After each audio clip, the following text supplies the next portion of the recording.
처음부터 시어머니와 둘이 산 건 아니었어요. 그날을 생각하면 지금도 가슴이 벌렁벌렁해요. 시아버님과 남편은 늘 같이 건설 현장을 돌았는데 전국 방방곡곡 안 다니는 곳이 없었죠. 한 번 떠나면 몇 달을 안 오는 날도 잦아서 자연스럽게 시어머니를 챙기게 됐어요. 식사는 잘하고 계시는지 아무래도 신경이 쓰이더라고요. 처음에는 갈등이 좀 있었어요. 어머니, 제가 저녁 해왔어요. 난 안 먹으련다. 아, 왜요? 어머니 드시라고 이렇게 많이 해왔는데요. 나는 도통 이해가 안 돼. 어머니, 자꾸 편식하실 거예요? 나는 내 집에 있는 걸로 먹으련다. 오늘 건 드실만 할 거예요. 싫대도. 아, 해보세요. 한 입만요. 누가 보면 제가 시어머니께 사약이라도 먹이는 줄 알았을 거예요. 제 메뉴가 어머니 드시기엔 좀 생소한 것들이긴 했어요. 이 이상한 밥은 대체 뭐야? 아, 곤약이요. 이게 무슨 밥도 아니고. 어머니, 매번 현미 드시는 거 지겹다면서요. 그래도 이건 좀 칼로리가 낮아서 당뇨 환자한테도 좋대요. 단백질부터 나물까지 골고루 넣은 곤약 비빔밥이니까 드셔보세요. 아유, 내가 못 살아. 당뇨인 건 괜히 말해가지고. 시어머니께서는 사실 당뇨를 앓고 계셨어요. 그런데 식이 조절이 귀찮다면서 대충 드시는 게 보이더라고요. 그래서 시아버님이랑 남편이 지방 출장에 가 있으면 식사도 챙기고 운동도 같이 다니고 있어요. 그런 저로 시어머니께서 아주 골치가 아픈 눈치셨죠. 저도 나름 시어머니 입맛에 맞추기 위해 매번 다양한 시도를 했고 시어머니도 점차 제가 만든 건강식에 적응하기 시작하셨어요. 그렇게 시어머니와 점점 더 가까워지던 어느 날이었어요. 두부면으로 좋아하시는 조개를 잔뜩 넣은 봉골레 파스타를 해드렸는데 너무 맛있게 드시더라고요. 이건 참 맛나다. 드디어 어머니 입맛에 딱 맞춘 거예요? 다른 것도 다 맛있었어. 내가 처음 먹어보는 거에 겁이 많아서 그래. 늘 김치에 밥이나 먹었으니까. 당 수치도 많이 좋아지셨잖아요. 그러니까 당 수치가 떨어지니까 나도 네가 주는 걸 계속 먹게 되더라고. 몸이 건강해져서 그런지 더 맛있는 것 같기도 하고. 그렇게 시어머니와 한바탕 웃던 때였죠. 갑자기 휴대전화 전화벨이 울리기 시작했어요. 우리 신랑인가? 얼른 받아봐. 너희 신랑은 전화라도 열심히 걸지.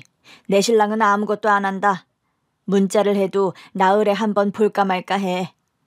아버님도 같이 계실 테니까 바꿔달라고 할까요? 됐어. 기대도 안 해.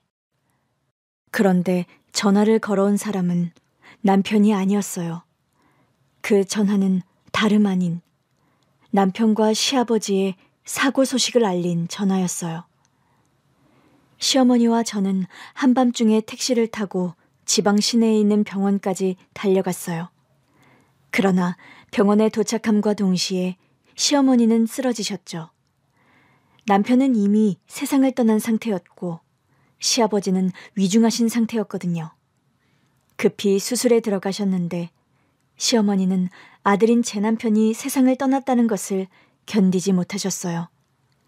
그래서 시아버님 수술실 앞을 저 혼자 지키고 있었는데 결국 시아버지도 수술 중에 돌아가셨어요. 공사 현장에서 붕괴 사고가 있었다고 하더라고요.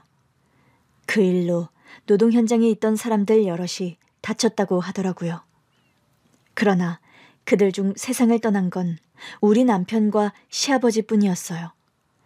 어떻게 된 일이냐고 물으니 우리 신랑과 시아버지가 다른 사람들을 구하다가 2차 사고를 당했다고 하더라고요. 결국 한날 세상을 떠난 시아버지와 남편의 장례는 동시에 치러졌어요. 시어머니는 도통 병상에서 일어나지 못하셔서 저 혼자 장례를 치렀어요. 참 기구하다 싶더라고요. 시어머니와 둘이 의지하면서 살긴 했지만 결국 평생 이렇게 살 운명이었나 싶은 게 시어머니를 처음 뵀을 때 생각이 나더라고요. 과부처럼 살게 될 거야. 저를 보자마자 하신 말씀이었어요. 저는 제 귀를 의심했죠. 네?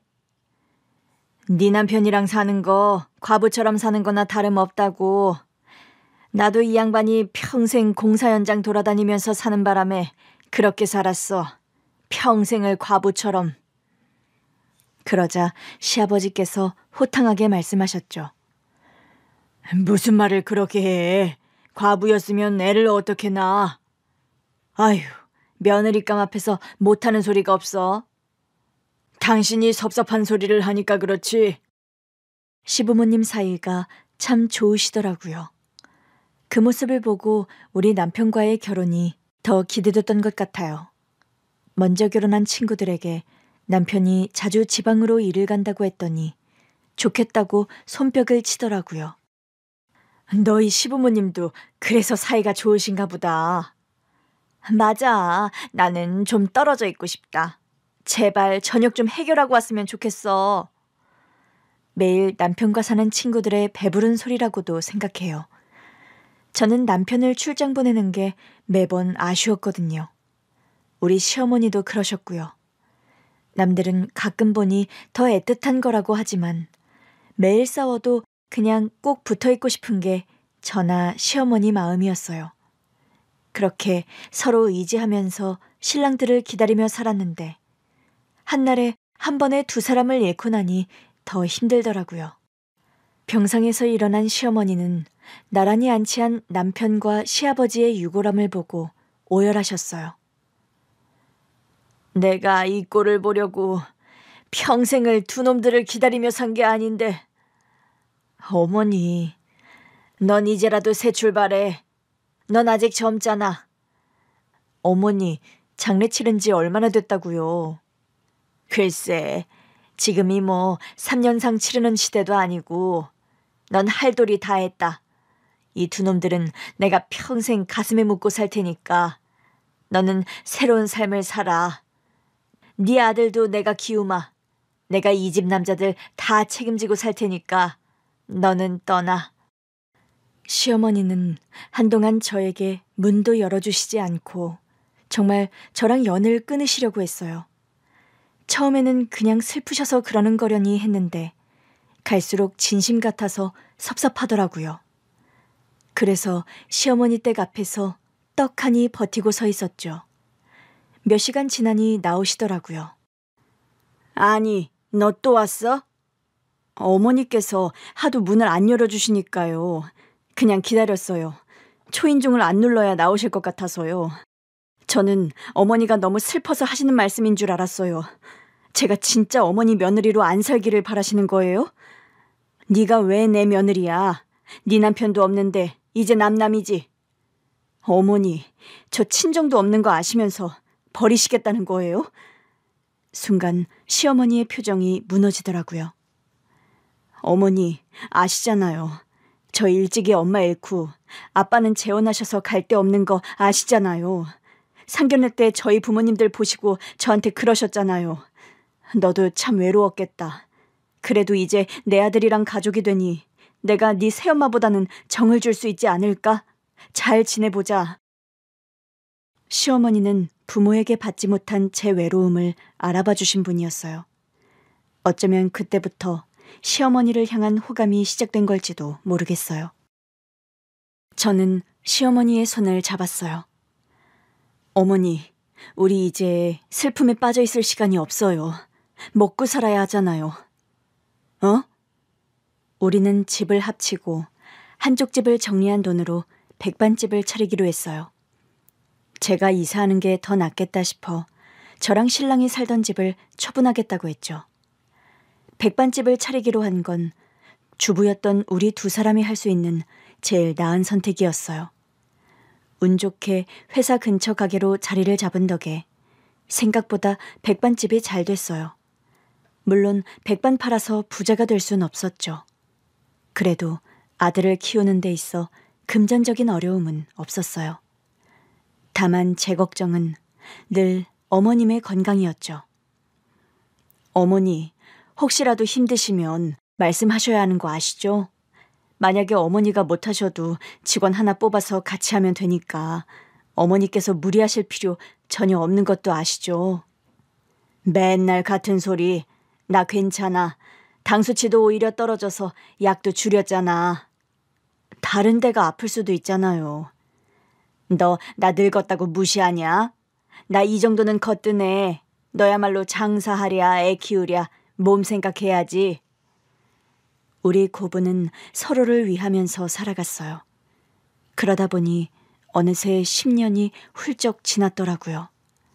아들도 이제 제 손이 많이 필요해지지 않구나 싶어 허전하던 차, 시어머니께서 병상에 누우셨어요. 그러면서 늘 제 걱정만 하셨죠. 너 혼자 힘들어서 어떡하니? 어머니, 저 혼자 하는 게 아니라 직원도 한 명 같이 하잖아요.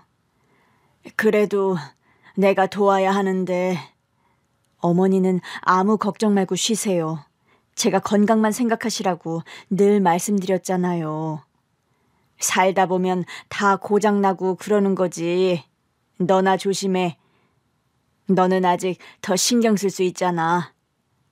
이제는 다 나으셔도 백반집 일은 하지 마세요. 제가 직원이랑 잘 운영해 볼게요. 그럼 난 뭐 하라고? 어머니 몸 생각만 하세요. 물론 어머니 성미에 그게 안 되시겠죠. 평생을 엄마로 살았으니. 저도 알지만 그래도 저 생각해서 부디 건강해질 궁리만 해주세요. 근데 있잖아. 우리 가게에 자주 오는 최 사장. 아, 네. 그 사람도 상처한 지 10년 됐다고 하더라. 어머, 최 사장님도 사별하셨대요? 너도 참, 넌 왜 그렇게 장사만 하니? 그럼 가게에서 장사를 해야지 뭘 해요? 최 사장이 너한테 관심 있어 하잖아. 늘 눈을 못 떼고 있던데 너는 일만 하고. 어머니, 또 무슨 말씀하시려고 이러시는 거예요? 제가 지난 10년을 싫다고 했는데도 또 누굴 갖다 붙이시려고요? 최 사장도 딸 하나 있잖아. 둘 다 애들 나이도 비슷한 게 연애라도 좀 해보면 좋잖아. 애들 대학 가면 다 자기 인생 사느라 바쁠 텐데 얼마 남지도 않았고 서로 의지하며 살 사람 하나 있으면 좋지. 그럼 어머니는 왜 재혼 안 하셨어요? 얘도 참, 내 나이에 무슨 재가야. 난 너희들 돌봐야지. 난 엄마잖아. 어머니, 저도 엄마예요. 그리고 저는 며느리기도 하고요. 저는 우리 식구들 잘 챙기는 게 가장 좋아요. 하여튼 너도 너무 꼿꼿해서 탈이지. 왜 그렇게 융통성이 없어? 그때 마침 TV 드라마에서 죄를 저지른 가해자에게 합의금을 받고 합의해주는 등장인물이 나오더라고요. 어머니, 저는 저런 것도 싫어요. 아무리 돈이 중요해도 내 가족에게 죄를 저질렀는데 합의라니. 저는 절대 못할 것 같아요. 그만큼 저한테는 지금 우리 가족이 중요해요.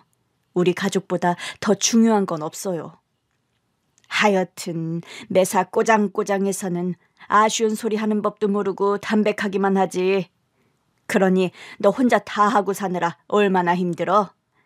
좀 아쉬운 소리도 하고 힘들 때는 기댈 줄도 알아야 남자도 만나고 그러지. 어머니도 못하신 거 저한테 하라고 하지 마세요. 알고 보면 저나 어머니나 비슷한 성향의 여자들이었어요. 남편들 잃고도 둘이 힘합쳐서 백반집도 잘 운영했고 우리 아들도 잘 키웠고요.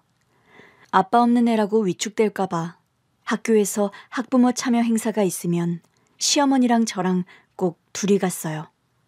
머리에 힘도 가득 주고 빨간 립스틱도 바르고 말이죠.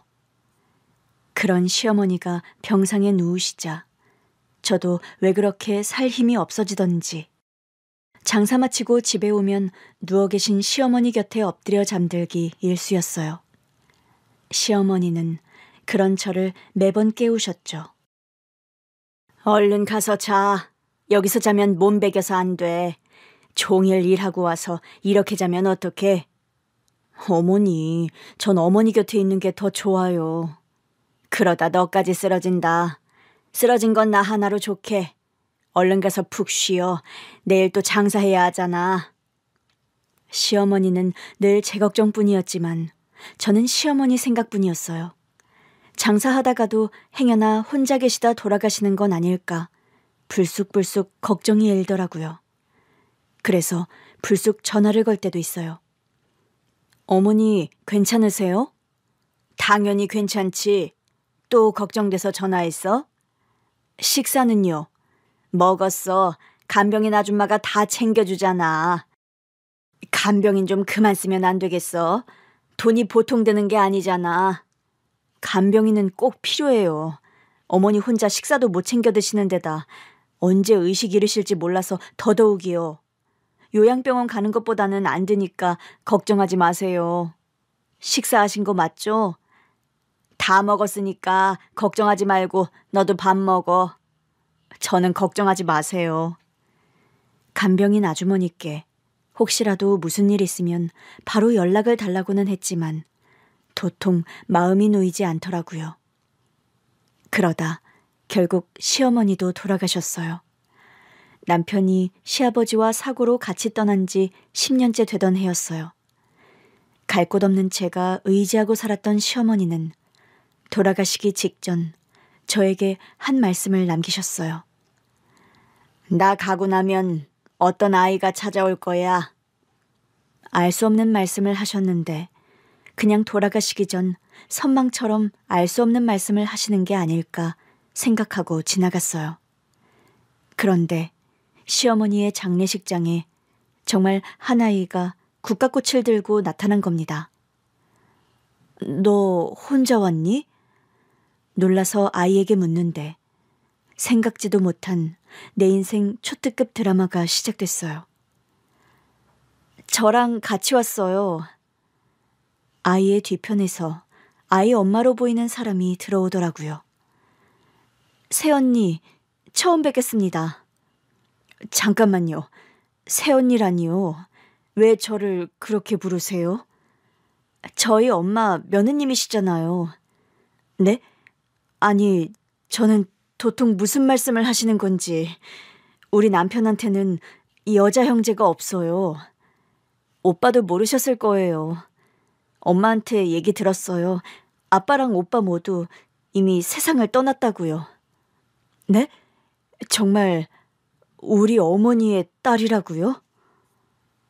머릿속이 어찌나 복잡하던지 설마 우리 시어머니가 숨겨둔 자식이 있었나 싶더라고요. 혼란스럽던 그때 시어머니의 딸이라던 여자가 어린 딸을 데리고 시어머니의 영정사진 앞으로 가서 인사를 올리더라고요. 엄마, 나왔어요. 우리 딸 외할머니께 인사드려야지. 외할머니, 안녕하세요. 평안히 쉬세요라고 하는 거야. 평안히 쉬세요. 감사합니다. 뭐가 감사한데? 엄마를 행복하게 해주셨으니까. 모녀가 나누는 대화를 듣는데 더 의아하더라고요. 일단 상주로서 인사를 마친 뒤 다시 대화를 시작했어요. 저는 도저히 믿기지 않는 말인데 혹시 우리 시어머니가 엄마처럼 뭔가를 도와주셨나요? 제가 엄마 딸이라는 건 도저히 안 믿기시는 거죠? 아무래도요. 시어머니께 들은 바가 없는데. 그때였죠. 시어머니께서 마지막으로 남기신 말씀이 떠오르더라고요. 잠깐만요. 우리 어머니께서 돌아가시기 직전에 어떤 아이가 찾아올 거라고 했는데 그게 저일 거예요. 엄마는 다 큰 저를 보시고도 아이 취급하셨거든요. 다 큰 저를 봤다는 게 무슨 말이죠? 저는 엄마 손에서 크진 못했지만 제 엄마의 친딸이 맞습니다. 그러니까 그게 무슨 얘기냐고요. 어머니는 알고 계셨다는 거잖아요. 아니지, 어머니가 낳으셨을 텐데 모를 리가 없지. 네, 맞아요. 우리 집이 제가 태어날 즈음에 오빠가 많이 아팠었대요. 우리 신랑이요? 네, 그래서 오빠는 병원에 있었고 엄마는 저를 가졌는지도 몰랐대요. 만삭이 됐을 때도 왜 이렇게 배가 나오지? 이러셨다고 하더라고요. 생사를 오가는 오빠 때문에 정신이 없으셨던 거죠. 그래도 어떻게 만삭이 될 때까지. 엄마도 갑자기 배가 아파서 화장실에 갔다가 저를 낳으셨대요. 네? 설마 병원 화장실에서요? 네, 깜짝 놀라서 저를 안고 간호사들한테 뛰어가셨다고 하더라고요. 배가 아픈 줄 알고 화장실에 갔는데 애가 나왔다고요. 순간 그러면 안 되는데 너무 어이가 없는 얘기를 들으니까 그 와중에도 웃음이 터지더라고요. 나 미쳤나 봐. 상주가 웃다니.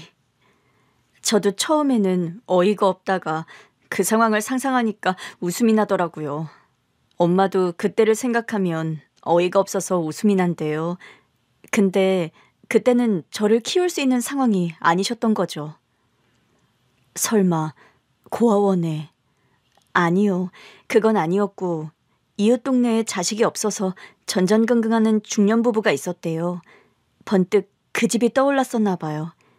혹시 우리 딸을 입양해 주실 수 있느냐 물었더니 그 집에서 바로 좋다고 했대요. 그런데 정작 저를 그 집에 안겨주고 오려고 하니까 발이 안 떨어져서 애원하셨대요. 딱 몇 년만 봐주시는 건 안 되겠냐고. 우리 아들 병만 고치면 다시 데려갈 수 있는데 혹시 그건 안 되겠냐고.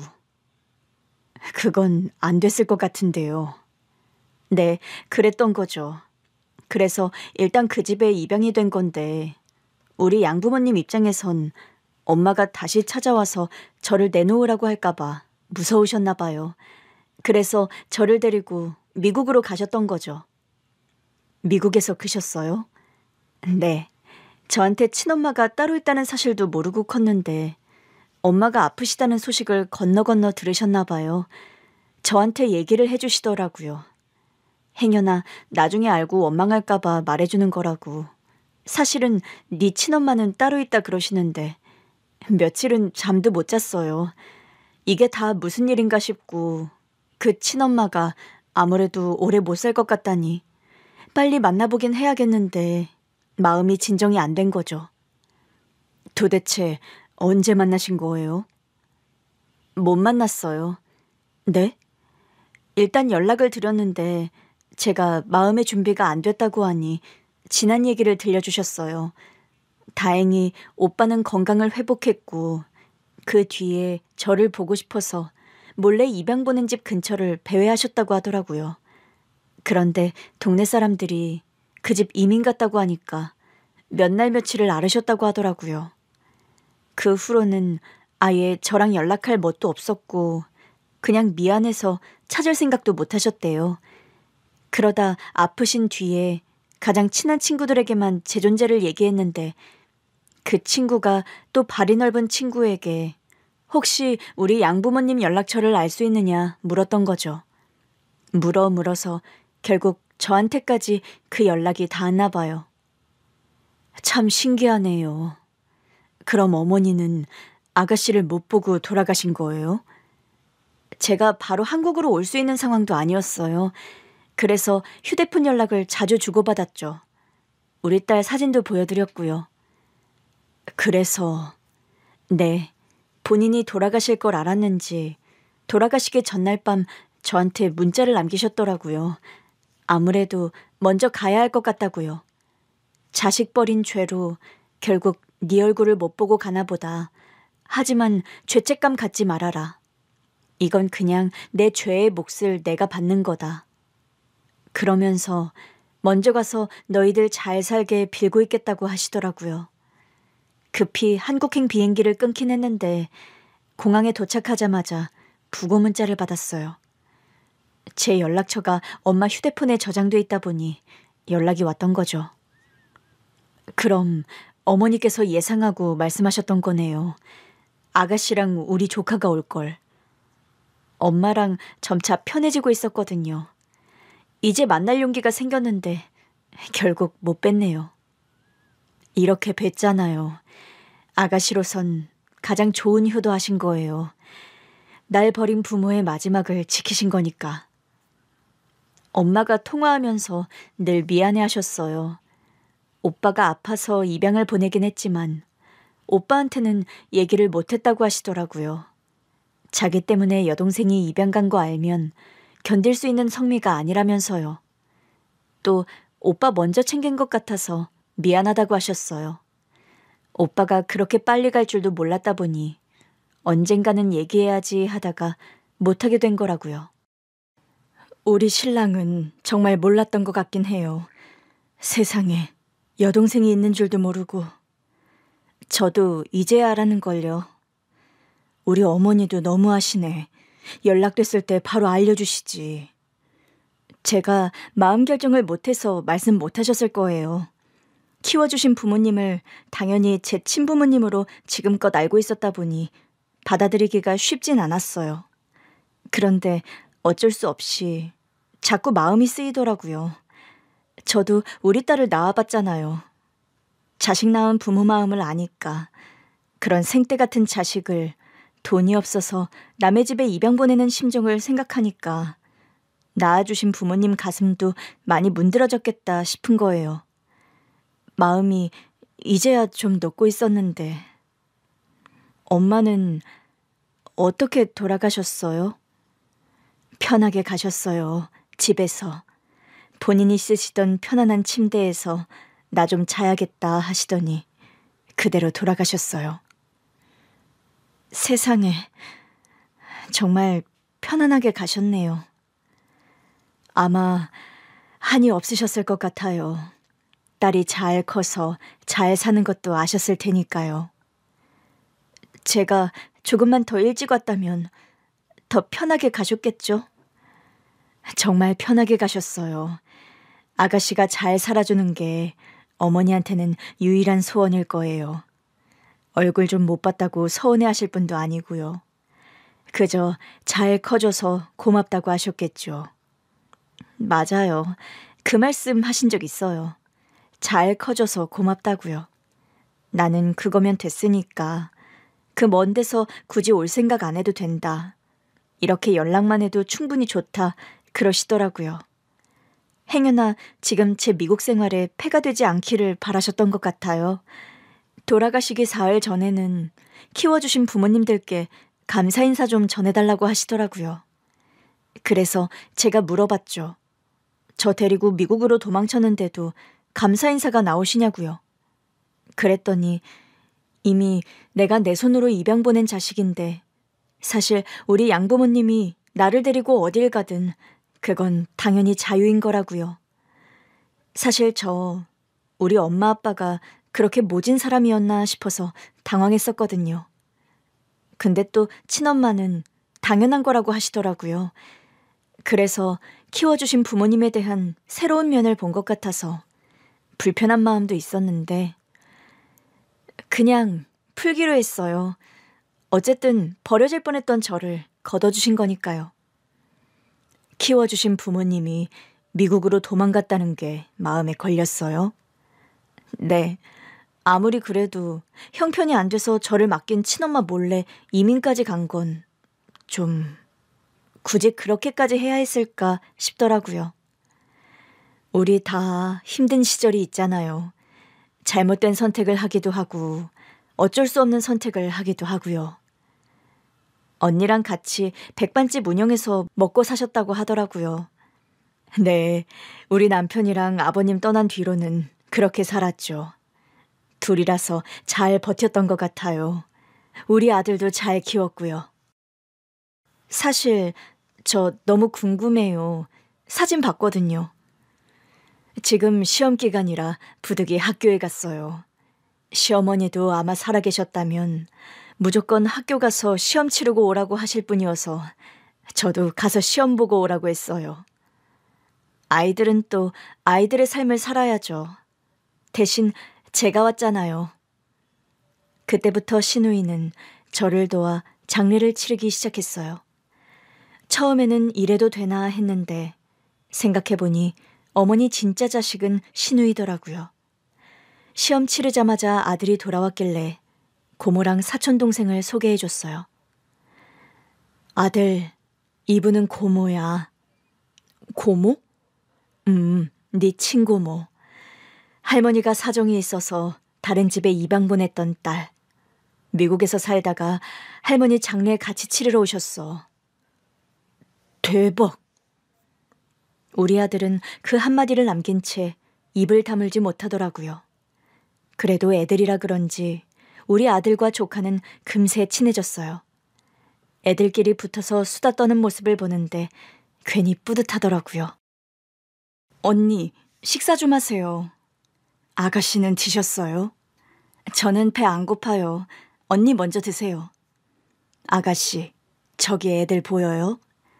어머, 쟤들은 언제 봤다고 저렇게 나란히 붙어 있대요? 신기하네요, 정말. 사실 혼자서 어머니 장례 치를 자신이 없었는데 우리 어머니께서 제 마음을 아시고 아가씨를 보내주셨나 봐요. 엄마한테 들었어요. 정말 딸 같았다고 하시더라고요. 꼭 입양 보낸 저를 되찾은 것 같으셨대요. 그래서 더 딸처럼 사랑할 수밖에 없었다고 하시더라고요. 통화하는 내내 언니 걱정을 많이 하셨어요. 나 가고 나면 언니가 견딜 수 있을지 모르겠다고요. 그 얘기를 계속 듣다 보니 언니를 위해서라도 안면을 터놔야 하나 싶더라고요. 그래서 한국으로 오려고 했던 거고요. 정말 고마워요. 아가씨 덕분에 저 지금 버티고 있어요. 시어머니가 병상에 누운 뒤로는 잠도 잘 안 오고 시어머니 침대 밑에 머리만 기대고 잔 날도 많아요. 제가 어머니한테 분리불안이 있나 봐요. 다 늙어서는 참. 고부간에 그렇게 다정하셨다니 신기해요. 어떻게 보면 제가 아가씨보다 더 불행하게 자랐을지도 몰라요. 적어도 아가씨는 키워주신 부모님을 친부모님처럼 생각하고 자랐잖아요. 그만큼 그분들이 사랑을 많이 줬다는 뜻일 테니까요. 그런데 저는 엄마가 일찍 돌아가신 뒤로 아빠가 새엄마를 데리고 왔는데 가족이라고 볼 수 없는 사이였어요. 나중에 새엄마가 제 동생들을 낳은 뒤로는 더 그랬죠.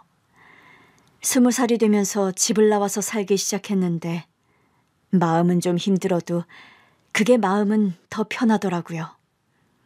힘든 환경에서 자라셨네요. 네. 그런데 우리 어머니가 그런 제 외로움을 한 번에 알아보시더라고요. 저를 짠하게 여겨주신 덕분에 고부간의 사이가 좋았던 것 같아요. 우리 엄마 참 좋은 분이었네요. 좋다마다요.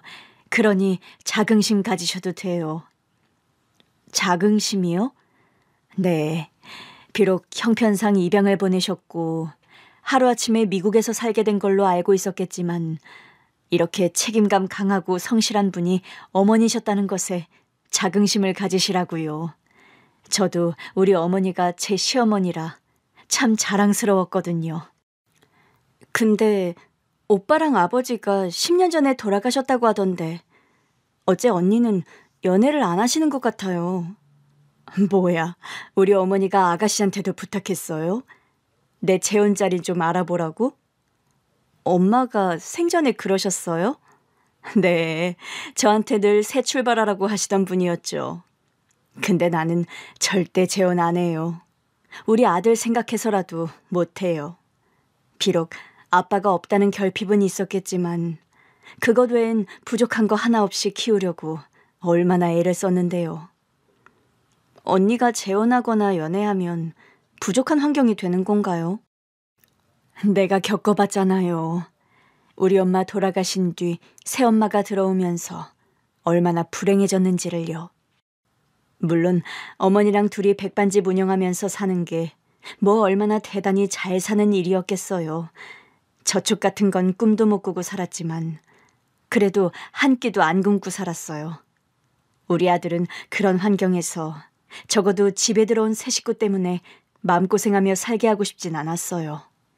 그래서 애초에 연애 자체를 시작도 안 하게 되나 봐요. 사람 마음이란 게 또 모르는 거잖아요. 그런 저를 신우이가 안쓰럽게 보더라고요. 언니, 정말 존경해요. 그리고 넉넉하지 않은 형편에도 우리 엄마를 끝까지 모셔주신 것도 감사해요. 아가씨, 어머니랑 저는 경제 공동체였어요. 같이 살고 같이 벌고 그렇게 안 했으면 할 줄 아는 거라곤 밥하는 것밖에 없던 여자 둘이 어떻게 이 세상을 헤쳐나갔겠어요? 갑자기 언니가 부러워지는데요. 시어머니의 장례 기간 동안 신우이는 자기 친엄마에 대한 많은 이야기를 들었어요. 또 신우이의 존재를 기억하는 나이 지긋한 고향 어르신도 뵙게 됐죠. 맞아, 이 집에 둘째가 태어났었어. 그때 아들이 병원에 있을 때라서 다들 잘 모르는데 나는 똑똑히 기억해. 애엄마가 임신해서 배가 많이 나왔길래 길에서 물어본 적이 있거든. 몇 달 됐냐고. 그랬더니 깜짝 놀라면서 화를 내더라고. 내가 무슨 애를 가졌냐고 이러냐면서. 배가 저렇게 나왔는데도 애 가진 걸 모르네 했던 기억이 아직도 나네. 결국 아들 때문에 딸은 다른 집에 보냈다고 들었는데 그 애가 자네라고? 네, 저예요. 키워주신 부모님들이 그 사람들 아닌가? 그분은 신우이를 키워주신 양부모님 성함까지 기억하고 계셨어요. 덕분에 처음으로 자신의 존재를 확인한 신우이는 불현듯 눈물을 흘리기도 했어요. 신우이가 울고 있으니까 조카가 와서 제 엄마를 꼭 안아주더라고요. 엄마, 울지 마. 아빠가 엄마 울면 이렇게 안아주랬어. 아빠가 그랬어? 그러고 보니 신우이에게 남편에 관해서는 물어보질 않았더라고요. 맞다. 아가씨, 남편은 미국 사람이에요? 네. 사실 같이 오고 싶어 했는데 회사 일이 바빠서 같이 오진 못했어요. 조만간 한국에 들어오겠다고는 했는데 아직 일정이 확실하게는 안 나왔어요. 바쁘신데 무리하시는 건 아니고요. 제 고향이 궁금하다고 항상 말했었어요. 제가 형편 때문에 입양됐다는 사실을 뒤늦게 알고 가장 가슴 아파해준 사람이기도 하고요. 제가 너무 혼란스러워하고 있으니까 저를 다독여주더라고요. 그냥 나를 사랑해주는 부모님이 한 분 더 있는 거다 생각하면 어떻겠냐고요. 지금은 혼란스러워도 가족이 더 생기는 거다, 분명 좋을 거다 그러면서요. 남편의 격려가 아니었다면 한국에 올 생각까지는 못했을지도 몰라요. 우리 아가씨 인복이 많네요. 키워주신 분들도 정말 친자식처럼 키워주신 게 분명한 것 같고요. 저는 지금껏 제 인생의 굴곡이라곤 하나도 없다고 생각하며 살았거든요. 내 인생은 정말 복이 많구나. 어쩜 남들은 한 번쯤 겪는다는 불행조차 없었을까 했는데 저도 모르는 사이에 모든 불행이 일어나고 있었다는 게 참 슬펐어요. 아빠랑 오빠가 한날 세상을 떠났고 엄마도 결국 떠나셨고 저의 친가족은 다 세상을 떠난 거잖아요. 이보다 더한 불행이 어딨겠어요. 그런 줄도 모르고 아무것도 모르고 살았다는 게 마음이 좀 답답할 때가 있어요. 아가씨가 그러고 싶어서 그런 것도 아니잖아요. 그런 얘기들을 지치지도 않고 주고받으면서 시어머니의 장례가 끝났어요. 장례를 마친 뒤 아가씨와 조카를 데리고 집으로 왔죠. 어머니가 쓰시던 방을 보여주니 아가씨가 어머니의 침대 곁에 앉아 돌연 울기 시작했어요. 좀 더 일찍 올걸. 엄마, 죄송해요. 돌아보니 나만 우리 가족의 불행을 다 피해 행복했던 거예요. 엄마가 나를 보낸 덕분에 나는 그런 슬픔도 모르고 자란 거죠. 엄마는 속이 썩어가는 줄도 모르고 나는 천진난만하게 결혼해서 아이 낳고 행복하게 살았어요.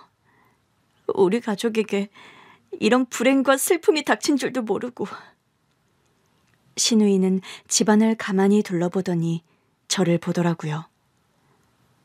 언니, 사실 저 처음에는 제가 한국에 들어와야 하는 이유를 못 찾았거든요. 갑자기 들어와서 엄마 장례를 치른다고 엄마가 살아 돌아오시는 것도 아닌데 우리 딸까지 데리고 이러는 게 맞나 싶고 그냥 마음으로 추모만 해도 되는 게 아닌가 싶었는데 한국에 와서 언니를 만난 덕분에 비로소 엄마의 삶을 진심으로 이해하게 된 것 같아요. 엄마가 견뎠을 그 모든 무게도 이제야 느껴져요. 언니, 정말 감사해요. 저한테 감사할 게 뭐 있어요. 감사하죠. 언니가 저 대신 모든 걸 겪었잖아요. 심지어 언니는 엄마가 세상을 떠나실 때까지도 모든 걸 견디고 함께 해줬잖아요. 이제는 제가 언니한테 그런 존재가 되드릴게요. 이미 그래요. 아가씨가 와주셔서 저 진짜 든든하다니까요. 그 정도만 든든해 하시기엔 제가 해드릴 수 있는 게 좀 더 있을 것 같아요. 처음엔 무슨 뜻인지 잘 몰랐어요. 일단은 시어머니 유품 정리부터 했거든요. 정리를 하고 나니 아가씨가 밥을 사주겠다고 하시더라고요. 아가씨랑 애들까지 다 같이 나가서 비싼 밥을 먹었어요. 아가씨, 너무 비싼 거 아니에요? 우리 다 고생 많이 했잖아요. 무조건 많이 먹어야죠. 그래도 한우는 너무 비싼데. 덕분에 우리 아들도 잘 먹어서 좋긴 하네요. 나름 넉넉하게 키우려고 노력은 했는데 이 정도로 넉넉하게는 못 키웠어요. 아까 집 보셔서 알겠지만 그 정도로 살았어요. 열심히 사셨을 것 같아요. 엄마나 언니나 두 분 다 자식을 위해 그러셨겠죠. 네, 어머니는 저까지 포함해서 모든 자식을 위해 그렇게 하셨고 저는 자식들이랑 우리 어머니를 위해서 그렇게 했고요. 좀 더 넉넉한 환경이었다면 마지막에 요양병원에라도 모셨을 텐데 해드릴 수 있는 게 제가 없는 몇 시간 동안 간병인이라도 고용해드리는 거였어요. 엄마가 그걸로 걱정을 많이 하셨어요.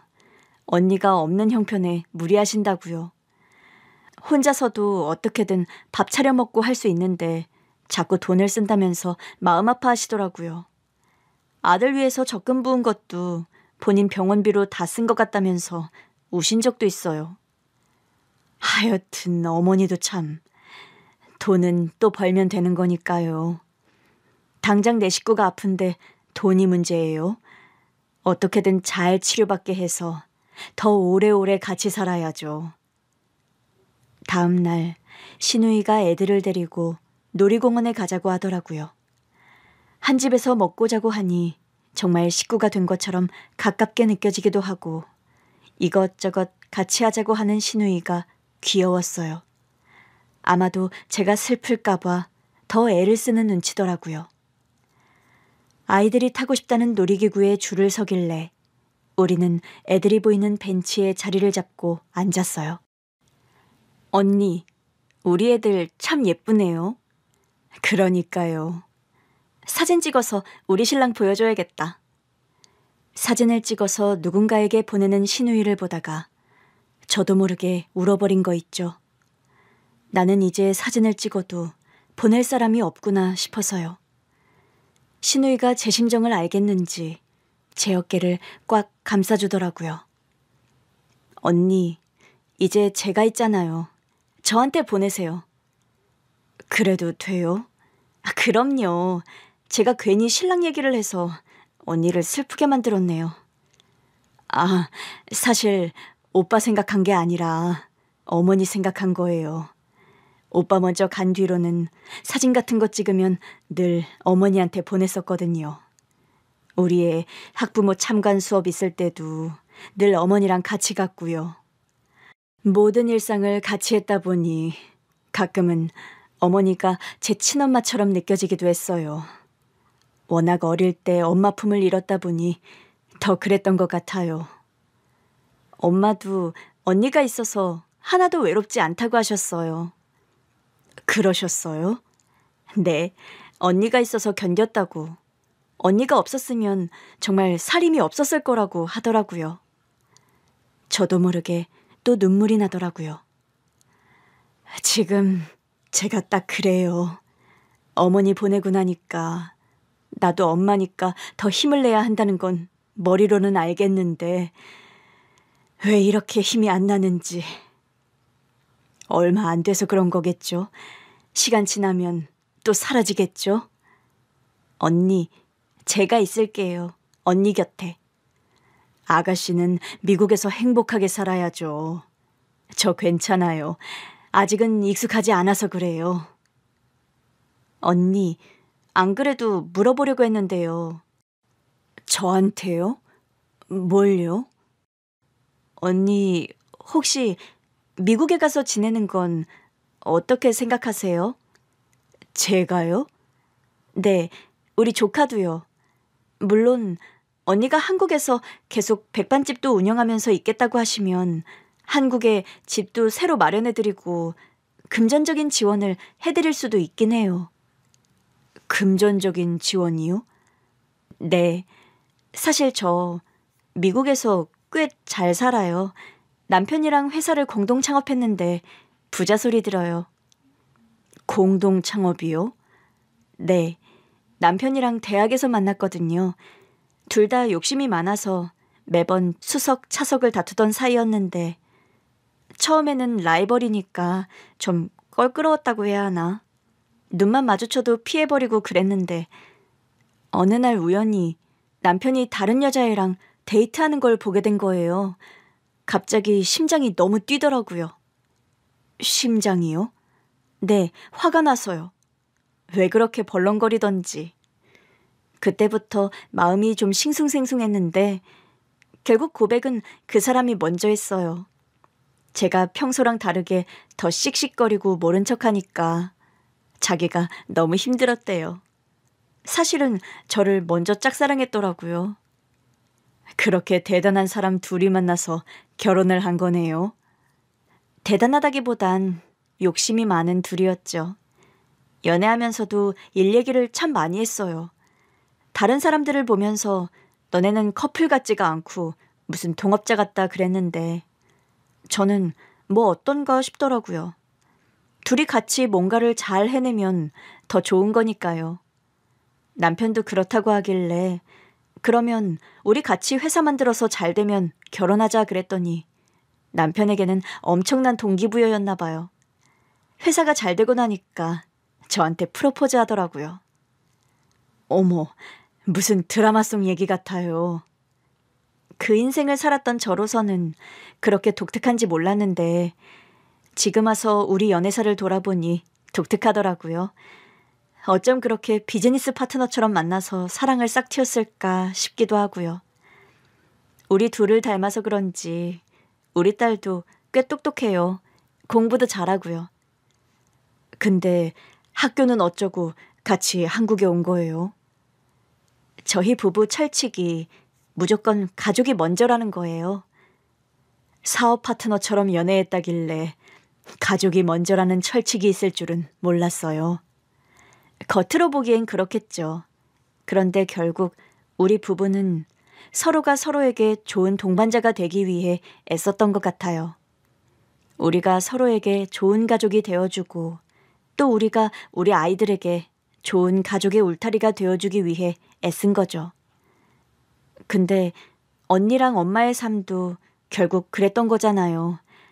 엄마의 장례를 치르며 이런저런 이야기를 듣는데 누가 가족 아니랄까 봐. 우리 참 닮았다 싶었어요. 어머, 그렇네요.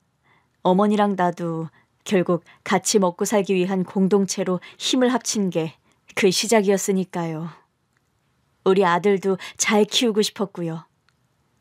결국 우리는 가족이 가장 중요한 사람들인 거죠. 아가씨는 수줍게 제 손을 잡았어요. 언니가 괜찮다고만 하신다면 저는 언니가 우리랑 같이 갔으면 좋겠어요. 엄마만큼 끈끈한 관계까지는 아닐 수 있어요. 왜냐하면 제가 언니한테 제공하려고 하는 삶은 더 풍족하고 여유로울 거니까요. 엄마랑 언니가 서로를 꽉 붙잡았던 건 그렇게 살지 않으면 나아갈 수 없어서였겠지만 제가 드릴 삶은 그렇게 애쓰지 않아도 되는 삶일 거예요. 진즉에 알았다면 엄마가 살아계실 때 드리고 싶겠지만 늦었다고 생각 안 하려고요. 제가 언니랑 우리 조카를 위해 뭔가를 하는 게 저를 낳아주신 엄마가 가장 기뻐하시는 일이 아닐까 싶어서요. 아가씨가 아무것도 안 해주셔도 우리가 만난 것만으로도 기뻐하실 거예요. 언니, 저 진짜 잘 살아요. 평생 엄마 모시고 살면서 애쓴 언니를 봤는데 제가 어떻게 저만 잘 먹고 잘 살겠어요. 그래도 아가씨도 고생해서 일군 삶인데 제가 거기다 어떻게 제 밥숟가락을 보태요. 어쩌면 엄마한테 해드리고 싶었던 걸 언니한테 해드리려고 하는 걸지도 모르죠. 제가 후회가 남아서요. 후회하지 않으셔도 돼요. 어머님은 아가씨를 찾은 것만으로도 안심하셨을 테니까요. 그래도 고민해 볼게요. 아가씨도 쉽게 제안하시는 거 아닐 테니까요. 그나저나 그렇게 잘 사시는 분이면 우리 집이 많이 불편하겠는데요. 우리 집은 좁고 외풍도 심하고 오히려 너무 좋아요. 어릴 때 친정집은 형편이 아주 좋진 않았어요. 엄마 아빠가 한인식당을 운영하시면서 저를 키우셨거든요. 양부모님도 대단한 분들이시네요. 네, 그래서 모든 사실을 알고도 미워할 순 없었어요. 누구보다 저를 위해서 최선을 다해 사셨다는 걸 아니까요. 미워할 일도 아니죠. 어머님 말씀이 맞아요. 입양 보냈으니까 입양한 부모가 어떤 선택을 하든 그건 자유죠. 그래도 엄마가 미안해했어요. 그래요? 네, 제가 한국에 다녀오겠다고 했더니 지금 생각해보면 저희 친엄마한테 많이 미안하다고 하시더라고요. 아빠는 제가 대학 다닐 때 돌아가셨는데 그 후로는 엄마 혼자 식당을 운영하셨거든요. 두 분이 같이 하실 때도 고생을 많이 하셨는데 아빠까지 돌아가시고 나니 엄마 고생이 이만저만이 아니셨죠. 그러면서 한국에 살 때 생각을 많이 하셨던 것 같아요. 그래도 한국에서 살 때는 주변에 의지하고 어울릴 사람도 많았는데 싶으면서 그냥 제 친엄마랑도 왕래하며 살 걸 그랬나 싶으셨나 봐요. 후회한다고 달라지는 건 없겠지만요. 저는 고민 끝에 미국에는 따라가지 않는 걸 선택했어요. 아가씨의 이야기 속에서 힌트를 얻었거든요. 제 의사를 밝혔더니 아가씨가 의연하게 고개를 끄덕이더라고요. 어쩐지 그러실 것 같았어요. 아가씨가 미국에서 일군 삶 정말 대단해요. 근데 저도 비록 아가씨처럼 성공했다고 할 만한 일은 아니어도 백반집이요. 우리 단골 많거든요. 우리 어머니 손길과 정성이 고스란히 남은 가게이기도 하고 할 수 있을 때까지는 열심히 운영해서 어머니 손맛 그리워하는 손님들에게 밥해드리고 싶어요. 그렇게 우리 아들도 잘 키우고 싶고요. 언니의 선택을 응원해요. 미국으로 오시는 게 쉬운 일은 아닐 거라고 생각했어요. 물론 아가씨 따라가서 호의호식하는 게 싫었던 건 아닌데요. 미국에 가면 아가씨한테 의존하는 삶 말고는 선택지가 없잖아요. 사람 일 어떻게 될지 모르는 건데 가족은 서로가 서로에게 의지할 수 있는 존재가 돼야 하지 않겠어요? 그러니 제가 지금처럼 한국에서 터줏대감처럼 살고 있을 테니까 혹여라도 아가씨가 한국에 오고 싶을 땐 언제든 와서 기대세요. 맛있는 밥도 해드리고 곁도 내어드릴게요. 아가씨가 눈물을 보이더라고요. 정말 든든한데요? 언니가 있는 내 고향 땅이니 언제든 올 수 있잖아요. 그럼요. 제가 지키고 있을게요. 아가씨가 언제든 고향품으로 돌아올 수 있게 여기가 아가씨를 낳아주신 엄마의 집이고 내가 있는 곳이 그 집이 될 거예요. 그럼에도 아가씨는 저랑 아들이 쾌적하게 살 수 있는 좋은 아파트를 사줬어요. 한사코 거절하는데도 주더라고요. 거기다 매달 생활비도 보내주고 있어요. 제가 그러지 말라고 해도 말을 안 듣네요. 언니, 저쪽 좋아하시잖아요. 남는 돈은 저축해서 나중에 우리 조카한테 쓰시면 되죠. 솔직한 제 마음은 언니가 쓰셨으면 좋겠어요. 우리 약속했죠? 일주일에 이틀은 식당 문 닫고 쉬기로요. 나 괜찮은데. 언니 저혈압이잖아요. 그게 고혈압보다 위험할 수 있어요. 약속 안 지키면 제가 한국에 가서 언니 모시고 미국으로 온다고 했어요? 안 했어요? 알았다고요. 이틀 쉬고 있어요. 이건 마치 제가 시어머니한테 했던 걸 그대로 돌려받는 것 같아요. 아가씨는 제 건강검진 결과에 저혈압이 나온 것을 두고 불같이 화를 냈어요. 자기 몸이 가장 소중한 건데 몸을 아끼지 않는 저를 혼내더라고요. 요즘 같아선 아가씨가 제 딸 같아요. 저 식당 이틀 쉬게 하려고 매달 거액의 생활비도 아끼지 않고 보내거든요. 그래서 가끔은 하늘을 보면서 우리 시어머니께 그런답니다. 어머니, 지금 거기서 보고 배꼽 잡고 웃고 계시죠? 어머니 딸 진짜 장난 아니에요. 그러면 꼭 저 하늘에서 어머니가 깔깔 웃는 소리가 들리는 것만 같아요. 거기서는 어머니도 먼저 보는 가족들과 행복하시겠죠. 우리 남편이랑 시아버지, 시어머니가 그곳에서라도 못다 산 가족의 삶을 살아가고 있기를 희망해 봅니다.